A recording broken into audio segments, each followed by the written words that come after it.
Hello everybody, it's me, the Eradicator. And remember that time I read the story of Super Mario Bros.3? Well, this time I'm talking about the behind the scenes about Super Mario Bros.3. So let's get on with it.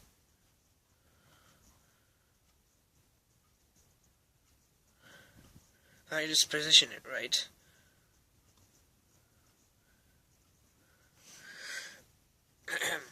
Okay. The behind the scenes with Shigeru Miyamoto. The making of Super Mario Bros. 3.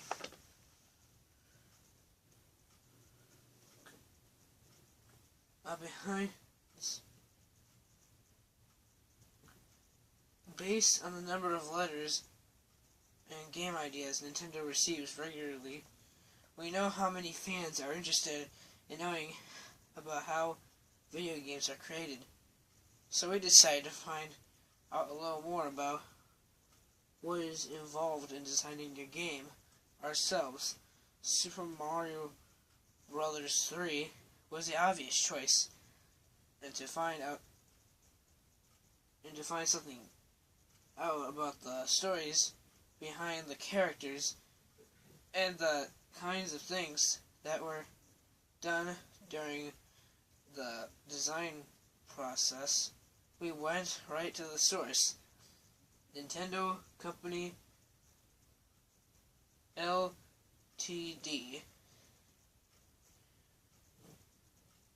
or in Kyoto, I hope I'm pronouncing it right, Japan,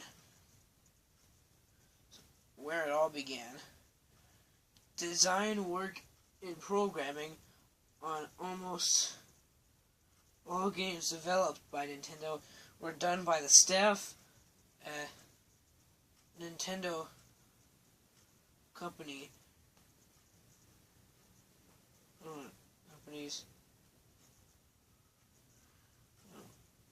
research and development departments. Some is almost done by independent software companies, which each of Nintendo's R&D teams competes to come up with the best ideas, and each team member works hard to make sure his or her own contributes find their way into the final program. So, yeah, a look inside Nintendo R&D back in the day. Video games combine the best aspects of cartoon and animation and computer programming to create a magical world of entertainment as a result of a mix of two rather diverse fields. It requires the talents of many people to produce a video game. So, we interviewed Mr. Shigeru Miyamoto, project head in charge of development of Super Mario Bros. 3. He was intensely involved with the game at the very beginning,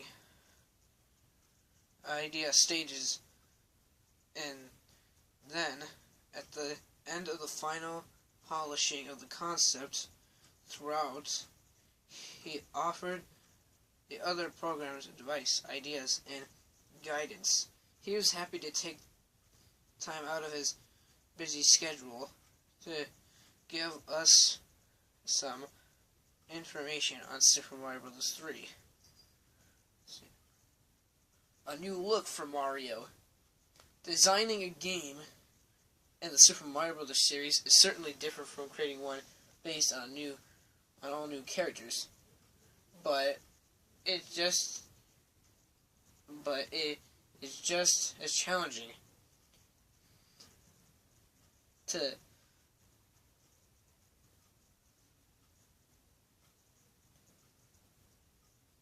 the difficult task is to make familiar characters seem fresh.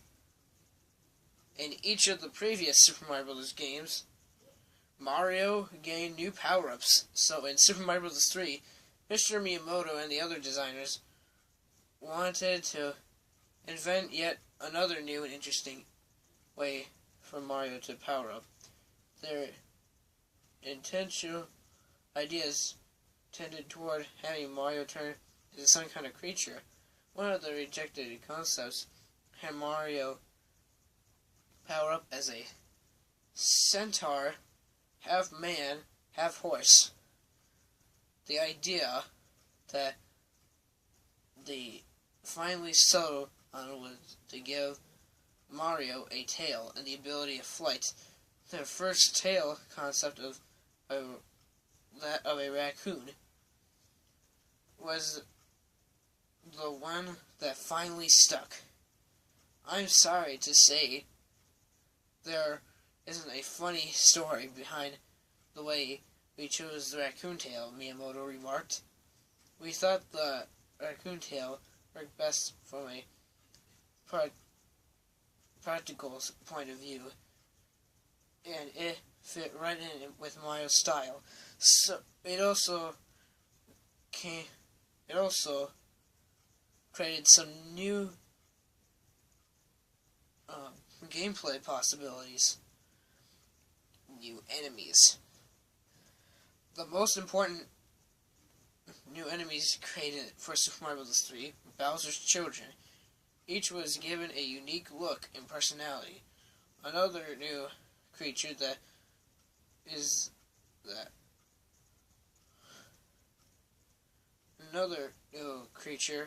that is one of Miyamoto's personal favorites is the chain dog, Chain Chomp, that first appears in the Sky World. This is a strange enemy because it is chained and can't get at Mario, which probably accounts for his vicious behavior, Miyamoto said. As the inspiration behind this main character, Miyamoto mentions that he did have a bad experience with a dog when he was young. Some of the familiar enemy characters are from the previous Super Mario Bros. Games. There were also included, but some were changed slightly. Winged Goombas, giant Koopas, new species of piranha flowers, and additional members of the Hammer Brother family were all created to add spice to all familiar standbys. Mr. Miyamoto has hundreds of partial game ideas in his head at all times, chatting with other designers on a casual basis. It helps me bring my ideas together, he commented. Also, ideas can come together at any time, even in the middle of a hot bath. That must be the inspiration for the difficult water worlds in Super Mario Bros. 3. They really put Mario in hot water. Planning gameplay. Once a collection of ideas has been assembled, the game must be plotted out in its entirety. According to Mr. Miyamoto, the general plan for Super Mario Bros. 3 was to make it a game that players of all skill levels could enjoy. To do this, the planners put plenty of bonus coins and one-ups in the early worlds of the game to help beginners. The later worlds, however, contain some of the toughest gameplay challenges of any video game.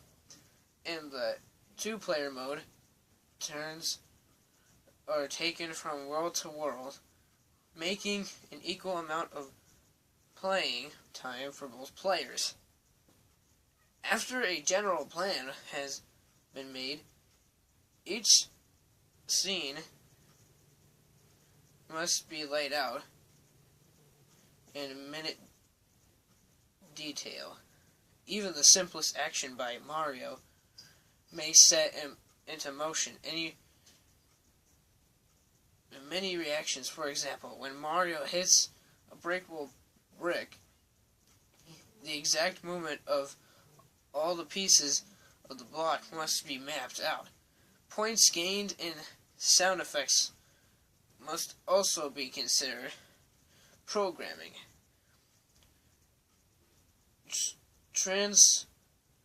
Translating all the diagrams and drawings into computer graphics is a long and complicated process. A tool that makes this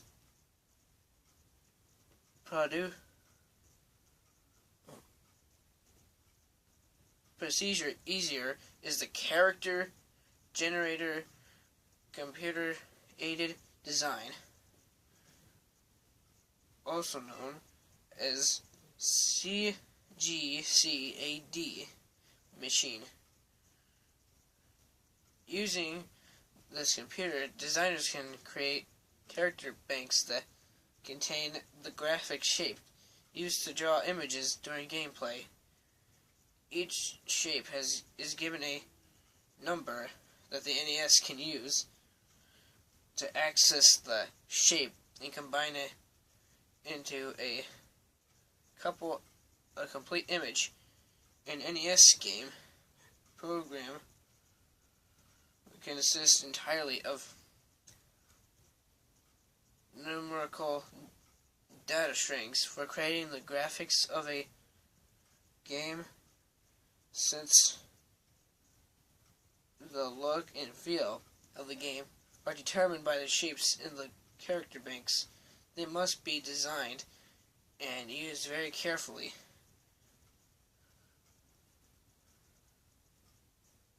Conclusion.